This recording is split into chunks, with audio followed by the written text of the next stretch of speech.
and welcome back to another Mackland Motors YouTube video, and today we are winterising Morris the MG3. I'm going to be putting the car at my grandparents' house over the winter time to keep it safe from the winter salt, and I'll be using my 3 Series as my car because that's got the best tyres on it for the winter. So let's find out how we safely keep a car in storage outside over winter. First of all, you want to give the car a really thorough clean inside and out. Decontaminate the paintwork, so remove all the tar and the iron fallout.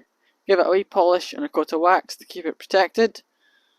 And then we're going to use these wheel protectors. These are Tyre Saver ramps, so that the tyres don't get flat spots, because if you have a round wheel sitting on a flat ground, then you'll get bulges and flat spots from sitting. So these plastic ramps help to keep the tyres perfectly round throughout storage.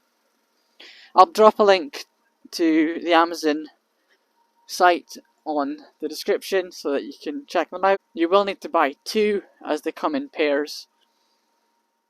So if the car's front wheel drive, place the ramps behind the tyres and slowly back on. When parking the car, you want to leave it in gear with the handbrake down. This will stop the handbrake from sticking, as on this car we have rear drum brakes which are just operated by cables, and it's very common for this to stick in the winter months when they sit. So long as it's in gear, the car won't move, and the handbrake down will reduce the wear on this part. You next want to check the tyre pressures before you leave them. It is a good idea to inflate them a little above what they would normally be, as it will reduce as the cold weather hits. For a small Super Mini like this, 35 psi should be good, so we can check on our gauge that that's reading right here and inflate as appropriate. Now before we lay the car up, it's always a good idea to check our fluids, just to make sure that they're all okay. So first of all, we're going to check the oil. So make sure that the car is obviously on a flat surface. It is because we have the Tyre Savers on.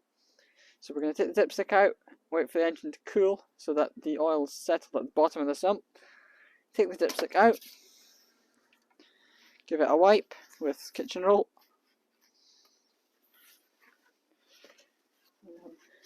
This is clean oil for a petrol. It shouldn't be black. Pop our dipstick back in.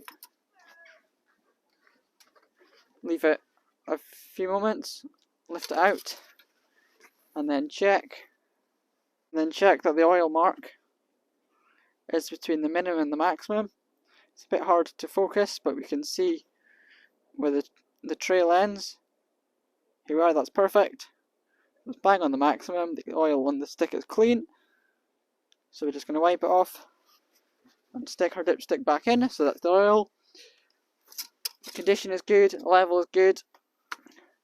Further check to make is to check the inside of our oil filler cap to make sure that it's clear. As you can see, there's no residue or moisture in there. If you do lots of short journeys, you might get a wee bit of that, but anything excessive would indicate an issue with the engine itself. This car has hydraulic power steering, so if you have that, check the level. So just take the cap off again when the engine's cool. There we are, pop. So once we've unscrewed it, we can check again between the minimum and the maximum. It's a tiny bit on the low side, but it is between the two. And if we give it a swab, we can check that is how it should be. So our power steering fluid is okay. Before I run the car in the summer, I will top up again.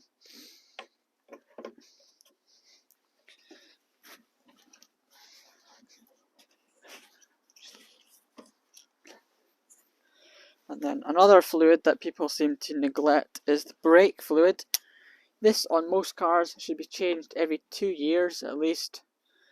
It's a wee bit difficult to see on this the min and the maximum, but it is between the min and the max. The final fluid to check is our coolant. This is also known as antifreeze. On the pre-facelift MG3 it is a wee bit tricky to see as it's buried down, but you can see the two marks there and the pink fluid is between them. Again, it's also worth checking the strength of the antifreeze as well as the level. Next we're going to remove the battery. This is an ideal thing to do as it stops the alarm from draining the battery, and then we can keep it trickle charged in the garage through the winter.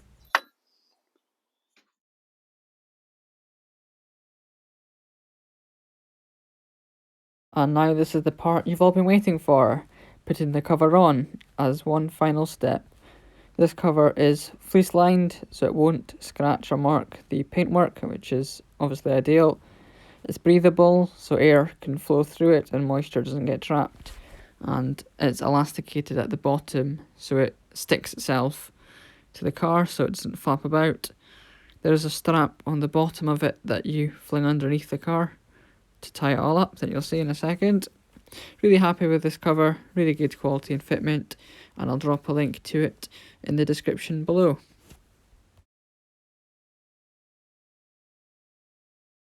Just fling it, I'm here. Fling it. Got it? I'll pull it straight. It's a bit tangled, but it's okay. Put it in, and I'll tighten it. I'm just going to keep tightening it as much as I can.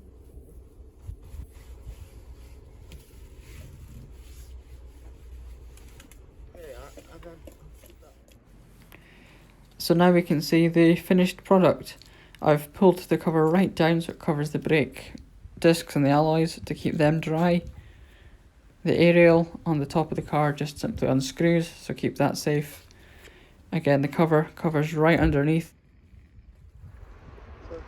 Thanks for watching this Mackland Motors YouTube video on how to winterize your car for storage. Big thanks to Papa for helping me out with the cover and helping me with all the technical advice. So if you've enjoyed this video, thanks for watching. Like, comment and subscribe, and I'll see you next time.